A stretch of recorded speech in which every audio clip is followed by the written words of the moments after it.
Plan ചെയ്തിട്ട് പോകുന്നതല്ല guys. ഒട്ടും പറ്റാത്തൊരു അവസ്ഥ വന്നപ്പം എനിക്ക് ഒരു സമാധാനം കാര്യങ്ങളൊന്നും കിട്ടുന്നില്ല. എപ്പോഴും ഒരു എന്താ പറയണ്ടത്. അപ്പം ഞാനൊരു യാത്ര വേണമെന്ന് പറഞ്ഞാൽ പെട്ടെന്ന് ഇട്ടേക്കുന്ന ഡ്രസ്സ് വിട്ട് കയറിയതാണ് കേട്ടോ. ഇന്നലെ തീരുമാനിച്ചതാണ്. ഇന്നലെ ട്രെയിൻ കിട്ടി ഉണ്ടായിരുന്നെങ്കിൽ ഇന്നലെ തന്നെ നൈറ്റ് കയറിയനെ. പക്ഷേ എന്താ പറയേണ്ടത്, പെട്ടെന്ന് അടുത്ത ട്രെയിൻ എന്തായാലും കയറിയിട്ടുണ്ട്. ഇപ്പം ന്യൂഡൽഹിയിലോട്ടാണ് ടിക്കറ്റ് എടുത്തിരിക്കുന്നത്. ഡൽഹി ചെന്നിട്ട് എന്താ പ്ലാൻ അങ്ങനത്തെ കാര്യങ്ങളൊന്നും അറിയത്തില്ല ഗൈസ്. ഡൽഹി ചെന്നിട്ട് കുറേ കാര്യങ്ങളുണ്ട്. അത് കഴിഞ്ഞ് ഹിമാലയൻ നോർത്തൊക്കെ ടച്ച് ചെയ്യണമെന്നുണ്ട് ഗൈസ്. എൻ്റെ അധികം പൈസയും കാര്യങ്ങളൊന്നും ഇല്ല. ജസ്റ്റ് കുറച്ച് പൈസയേ ഉള്ളൂ. അവിടെ ചെന്ന് ചിലവിനും കാര്യങ്ങളൊന്നുമില്ല. അപ്പോൾ വീട്ടിൽ നിന്നുള്ള എന്താ പറയണ്ടേ പാത്രവും കലവും എടുത്ത് കുക്ക് ചെയ്ത് അങ്ങനെ ഒരു മൂഡിൽ പോകാൻ വേണ്ടിയാണ് എൻ്റെ ആഗ്രഹം. ഇപ്പം ഹിമാലയം അങ്ങോട്ടുള്ള സൈഡിലൊക്കെ ഭയങ്കര കോൾഡാണ്. ഭയങ്കര എന്താ പറയുക സ്നോ വീഴുന്ന സമയമാണ്. ഒന്നുതന്നെ സ്നോ വീണ് കഴിയുന്ന സീസണാണ്. എന്നാൽ ഈ മാസങ്ങളിൽ ഈ മാസം പകുതിയൊക്കെ ആകുമ്പം തീർന്നതാണ്. ഞാൻ ചെല്ലുമ്പോൾ എന്തുപോലും സ്നോ കാണുമെന്നാണ് ഞാൻ വിശ്വസിക്കുന്നത്. എങ്ങനെയായാലും ഈ യാത്ര അടിപൊളിയായിരിക്കും ഗൈസ്. നിങ്ങൾ എൻ്റെ കൂടെ ഗൈസ്. നമ്മുടെ യാത്ര സ്റ്റാർട്ടായിട്ടുണ്ട്. നമ്മുടെ ട്രെയിൻ സ്റ്റാർട്ടായിട്ടുണ്ട് കേട്ടോ. നല്ല റഷാവും കേട്ടോ. വേറെ സ്റ്റേറ്റ്സിലോട്ടൊക്കെ കയറുമ്പം ഞാൻ ഒരു കുപ്പി വെള്ളം മാത്രമേ വാങ്ങിയിട്ടുള്ളൂ ഗൈസ്. പിന്നെ എന്തെങ്കിലുമൊക്കെ വാങ്ങണം. പെട്ടെന്ന് ട്രെയിനിൽ കയറിയോണ്ട് എനിക്കൊന്നും കഴിക്കാനോ അങ്ങനത്തെ കാര്യങ്ങളൊന്നും വാങ്ങാനൊന്നും പറ്റും.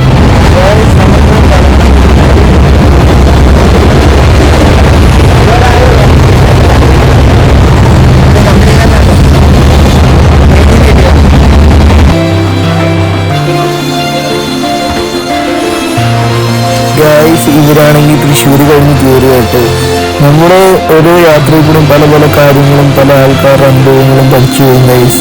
ഇവര് കൂടെ ഞാൻ ഏകദേശം 2-3 ദിവസമായിരുന്നു. ഞാൻ ഒരുപാട് കാര്യങ്ങൾ പഠിച്ചു. നമ്മൾ വളരുന്ന പോലൊന്നുമല്ല മറ്റുള്ളവർ വളരുന്നതും മറ്റുള്ളവർ ജീവിക്കുന്നതും ഓരോരുത്തർക്ക് ഓരോ സാഹചര്യങ്ങളാണ്. പക്ഷെ നമ്മളൊന്ന് ഓർത്ത് നോക്കി കഴിഞ്ഞാൽ ഞാനൊക്കെ എന്തൊരു അടിപൊളിയായിട്ടാണ് ഗൈസ് എൻ്റെ വീട്ടുകാരെന്നെ നടത്തിയത്.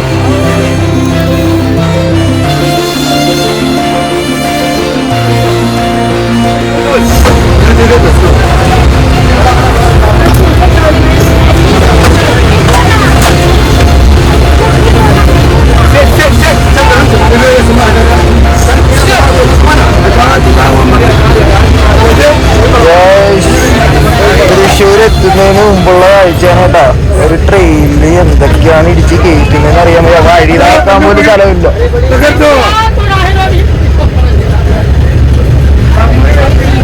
അമ്മാര് സീനാണ് കേട്ടോ. നോർത്ത് ഇന്ത്യൻസ് ആണെന്നാ തോന്നുന്നത്, അറിയാൻ വയ്യ. കുറെ പിള്ളേരും കുറെ കോഴികളും ഇതൊക്കെ പറയണ്ടത്. ഇതൊക്കെ കാണാൻ തന്നെ ഉണ്ടോ. ഒരു വസ്ത്രാളോ വണ്ടി ട്രെയിൻ എടുക്കുന്നതിന് ഈ സാധനങ്ങളെല്ലാം കയറ്റുന്നതിൻ്റെ ഒരു തിരക്കും. എല്ലാവരും ഇടിച്ചു മറിച്ചാണ് കയറ്റുന്നത്. ആരും കയറ്റത്തോലും ഒരു എന്ത് പറയണേന്ന്.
ഞാനൊരു നൈസായിട്ട് ഉറങ്ങി. ഫുഡൊന്നും കഴിച്ചില്ല. ട്രെയിനിലെ ഫുഡ് എനിക്ക് അത്ര ഇഷ്ടപ്പെടുന്നില്ല. അതുകൊണ്ട് ഒന്ന് വാങ്ങാനാണ് കയറിയത്. എന്തായാലും സമോസ അങ്ങനെയുള്ള കാര്യങ്ങൾ കഴിച്ചുള്ളൂ. അതുമായിട്ട് പൈസ ഒന്നും പൊട്ടിക്കുന്നില്ല. അതിന് പൈസ ഒന്നും ഇല്ല. നമുക്ക് അവിടെ ചെന്നിട്ട് ഒരുപാട് ചിലവുകളുള്ളതാണ്. അതുകൊണ്ട് അധിക പൈസയൊന്നും പൊട്ടിക്കുന്നില്ല.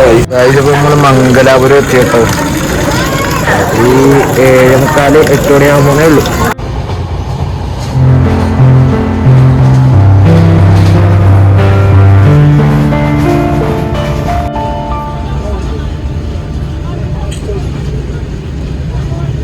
കണ്ടോ,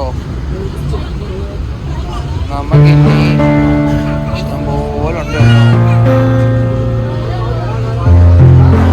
ഇത് ഡേ 1 മൈക്കിന് ചെറിയ ബാക്ക്ഗ്രൗണ്ടിൽ നല്ല ഡിസ്റ്റർബാണ്.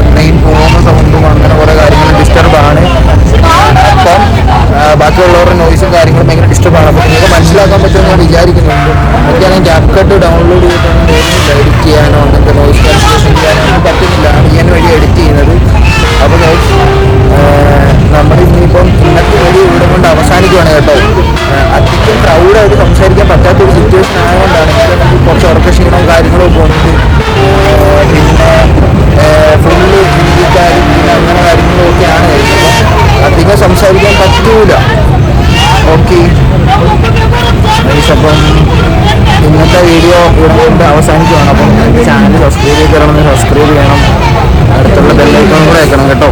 നമുക്ക് അങ്ങ് ഡൽഹി ചെന്നിട്ട് പൊളിക്കാം.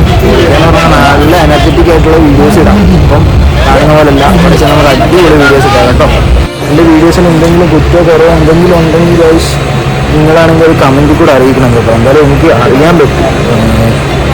ഒന്നാമത് ഇവിടെ നെറ്റ്വർക്ക് ഭയങ്കര സീനാണ് ഗൈസ്. അപ്പം നിങ്ങൾ പറഞ്ഞ് എനിക്ക് സപ്പോർട്ട് ചെയ്ത് മനസ്സിലാക്കി തരണം. എന്തെങ്കിലും കുറ്റം കുറവോ അതോ എന്തെങ്കിലും കാര്യങ്ങളുണ്ടെങ്കിലോ കമൻറ്റിൽ കൂടെ അത് പറഞ്ഞ് എനിക്ക് മനസ്സിലാക്കി തരണം ഗൈസ്. ഓക്കെ, അപ്പം പോയിട്ട് വരാൻ ഗൈസ്. എല്ലാവരും പ്രാർത്ഥിക്കണം, സപ്പോർട്ട് ചെയ്യണം കേട്ടോ.